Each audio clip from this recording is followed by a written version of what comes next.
Ya tengo el gusto de recibir a mis dos invitados aquí en piso, el ingeniero agrónomo Ángel Bruschetti, gerente operativo de WSS Paraguay, y también al señor ingeniero agrónomo Nicolás Burro, vicepresidente de la ARP y productor ganadero. También vamos a estar hablando acerca de un tema muy interesante de los últimos tiempos, la ganadería sostenible desde el punto de vista de los productores, y ya los recibo y los saludo. Muy buenos días, gracias por estar. Buenos días, un gusto siempre. Bueno, para hablar un poquito acerca de la ganadería sostenible, los trabajos que están realizando en conjunto desde WSS con los diferentes productores del Chaco.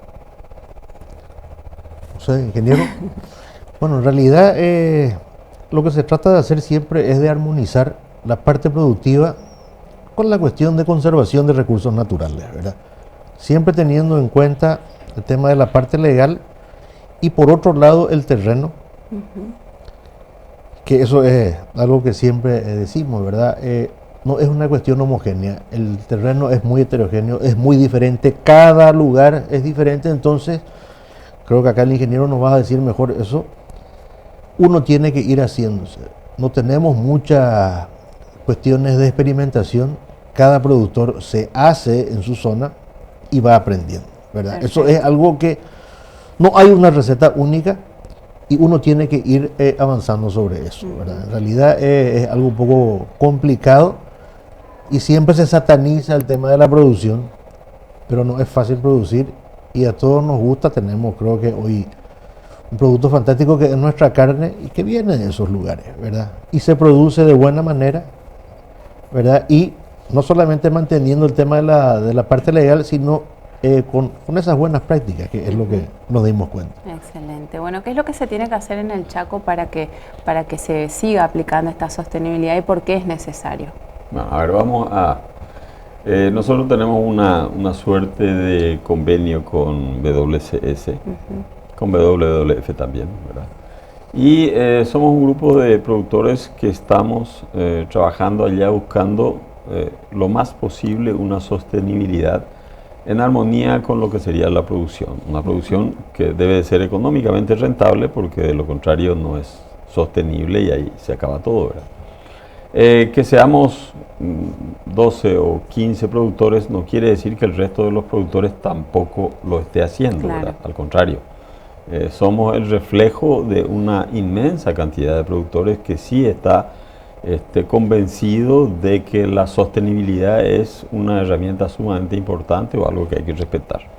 Decía Ángel aquí que dentro del marco legal, y esa es una cosa que tenemos que rescatar, ¿verdad? Dentro de un marco legal donde ya de por sí se conservan el 50% de las áreas y dentro del 50% en las que se desarrolla, ahí hay que observar una serie de prácticas sostenibles, de buenas prácticas, donde entra desde el bienestar animal, donde entra el manejo del agua, donde entran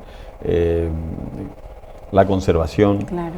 El respeto a la fauna, ¿verdad? O sea, es una cosa casi nueva, concepto que no tendrá 15 o 20 años, ¿verdad? Claro. En nuestro país, pero que cada vez está avanzando más. De hecho, creo que esa es la mejor forma de trabajar y de mantener un desarrollo de esa forma. Excelente. Bueno, ¿cuáles son las acciones concretas que están realizando en estos terrenos? Bueno, dentro del marco, ¿verdad?, con la Asociación de Productores del Alto Paraguay, este es uno de los materiales, ¿verdad?, que se desarrolló, que es un material de buenas prácticas de ganadería sostenible para el Alto Paraguay, ¿verdad? Eso no es una receta mágica, es algo consensuado con los productores, ¿verdad? Y es un manual como para ir teniendo las cosas básicas.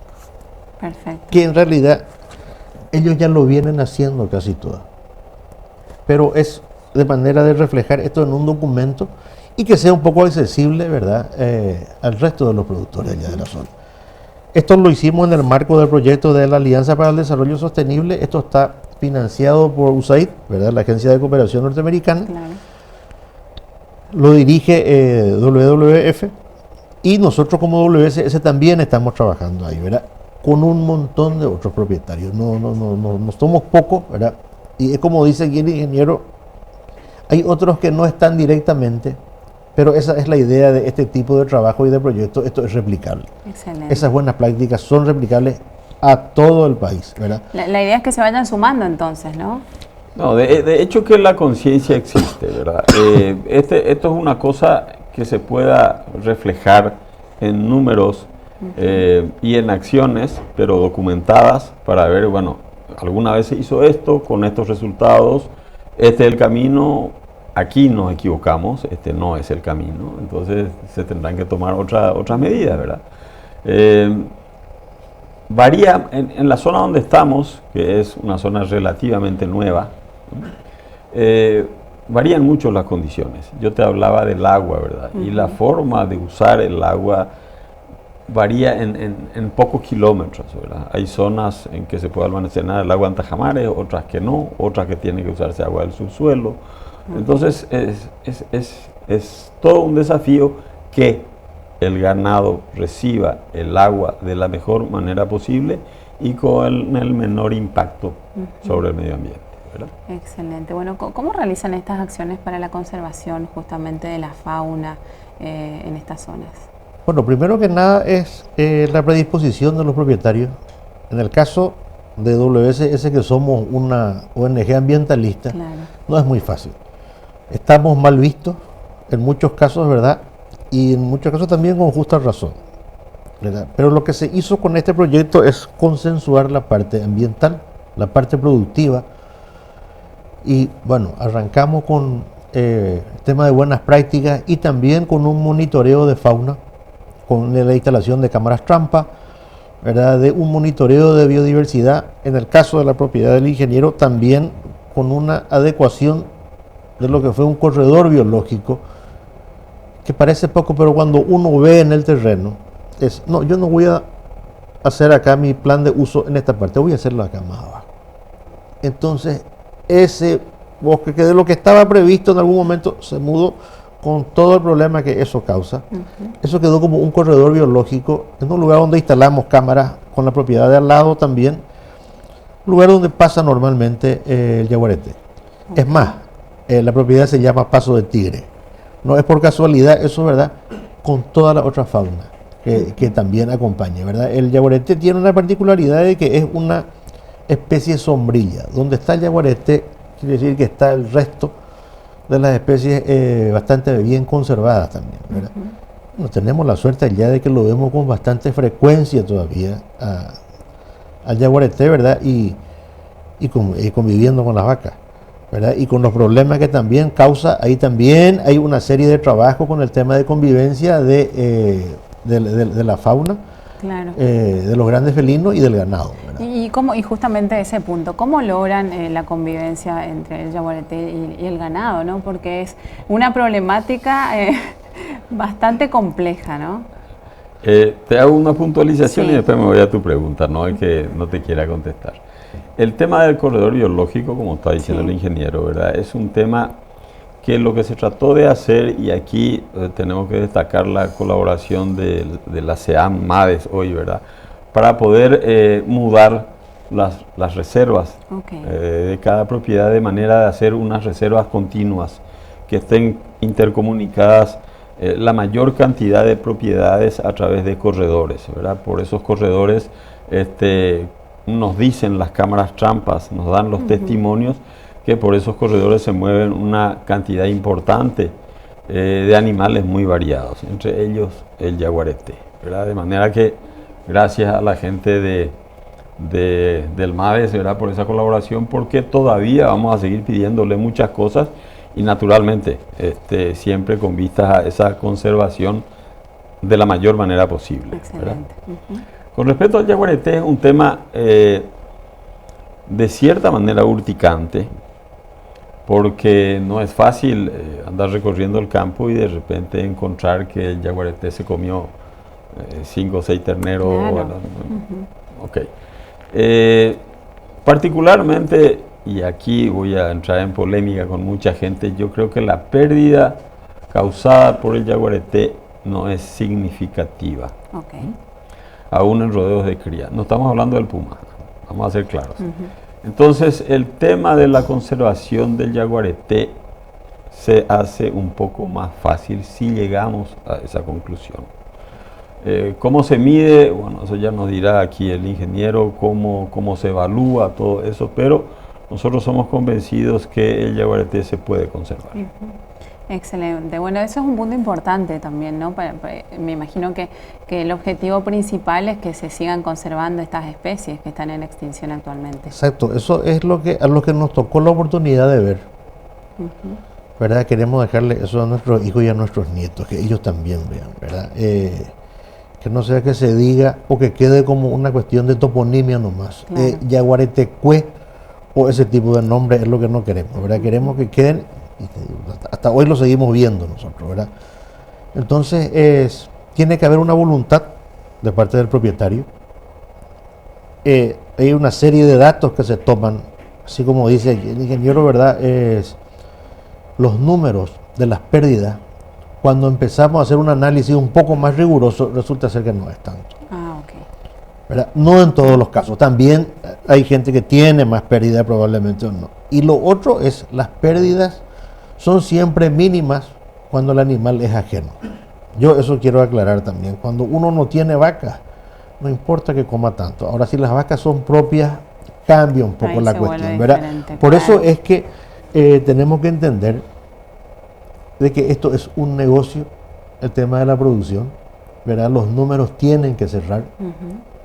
Y bueno, esa es la idea de tratar de armonizar la producción con la conservación y el tema de las buenas prácticas, ¿verdad? El buen manejo del suelo, que es un recurso finito, cada vez más escaso. Ahora, ¿este corredor biológico tiene kilómetros de largo? Porque pasa por varios terrenos, estaban diciendo, ¿no? El corredor biológico son áreas intercomunicadas, ¿verdad? Sí. De muchos propietarios, tratando de ampliar cada vez más la cantidad de eso. Esos corredores biológicos no son precisamente algo que tenga 15 metros de ancho, no, son bastante, ¿verdad? Son kilómetros de ancho que, como te decía, tratan de ligar la mayor cantidad de reservas posibles donde puedan ser monitoreados el comportamiento de esos animales.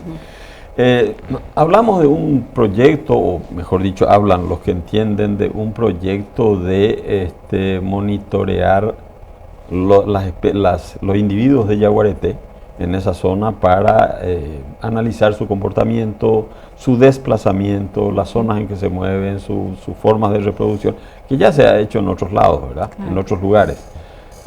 Felizmente, si nosotros nos comparamos un poquito con nuestros vecinos, por ejemplo, el norte argentino o cosas por el estilo, nosotros estamos todavía bastante a tiempo de con estas prácticas preservar. Excelente, bueno, ¿y tienen un registro? O sea, en las cámaras sale la cantidad de estos animales, específicamente yaguareté, que se pueden observar así, para tener una idea de cuántos tenemos aproximadamente en esa zona, ¿verdad? No hicimos un censo todavía de cabalidad porque no es muy fácil, pero sí hicimos un muestreo con cámaras enfrentadas, porque el patrón de manchas de los jaguares hace que se pueda identificar cada individuo, de acuerdo a la forma de las manchas, ¿verdad? Eso es como una huella digital. Entonces nos permite decir, porque la gente muchas veces también habla ahí en el campo, hay mucho yaguareté, pero a veces es uno solo el que se desplaza kilómetros, en una noche puede caminar 30, 40 kilómetros, entonces es el mismo que está pasando por varias propiedades. Pero allá pudimos, a ciencia exacta realmente, de verificar de que son varios ejemplares, ¿verdad? Y es una zona donde todavía hay bastante yaguareté, es el último. Y lo otro es la zona del Paraguay que tiene las reservas, los parques nacionales más grandes. Estamos hablando del Defensores del Chaco, estamos hablando de Médanos del Chaco, y del lado de Bolivia estamos hablando hoy ya con propiedad de 3 parques que suman casi 6 millones de hectáreas. Entonces es un corredor no solamente nacional, sino también un corredor binacional de conservación de fauna. Y Paraguay se va a seguir desarrollando para el tema de ganadería y agricultura, y es la única forma de manejar estos recursos es con con estas buenas prácticas. Claro, sin duda que sí. No hay otra opción. Y claro, y la predisposición por parte de los productores, que es fundamental, ¿no? Que tengan esa apertura de que se instalen este tipo de corredores, por ejemplo, en los terrenos privados, que WSS esté trabajando en conjunto también, no solo con los productores, sino también en otras oportunidades hablamos con las chicas de WSS que vinieron, Laura también, y estuvo hablando acerca de la educación ya en los colegios, ¿verdad? En las escuelas. Exacto. Entonces, partiendo del punto desde ahí, desde bien abajo, para que nuestros niños tengan, digamos, esa educación de conservar el medio ambiente, ¿no? Es que, aunque parezca paradójico, aunque no se nos interprete así, los productores somos los primeros interesados en conservar, claro, ¿verdad? Las buenas prácticas como manejo del suelo, el suelo va a seguir estando ahí, nosotros también. Y si no somos nosotros, estarán nuestras otras generaciones trabajando allí. Entonces es muy inconsistente pensar que nosotros querríamos más destruir que conservar, ¿verdad? Claro, no es así, ¿verdad? Entonces, como te decía al comienzo, también tiene que ser rentable. Entonces, dentro de esa rentabilidad que buscamos, preservemos. Excelente. Bueno, y siguen los proyectos entonces en común, ¿no? Me imagino que es un trabajo ya de sí, años. Tenemos unos años y queremos tener varios más, ¿verdad? Yo creo que vamos a seguir estando, ¿verdad? Ya por la zona, todo. Y lo otro también son proyectos altamente replicables. Perfecto. Esa es la cuestión, ¿verdad? Hoy, como dijo aquí el ingeniero, podemos ser unos cuantos productores, pero esto es algo que va aumentando, ¿verdad? Nadie quiere producir mal. Eso es algo categórico, ¿verdad? Entonces, yo creo que vamos a ir sumando antes que restar. Eso es lo que vemos. Excelente. Bueno, yo les agradezco muchísimo por esta charla interesante. Sin duda que vamos a seguir hablando en lo que va del año acerca de este tema tan importante, tan fundamental, ¿no? Hablando de conservación, de sostenibilidad y por sobre todo las buenas prácticas que se van aplicando aquí en nuestro país. Así que muchísimas gracias y hasta luego. Muchas gracias a ustedes. Gracias.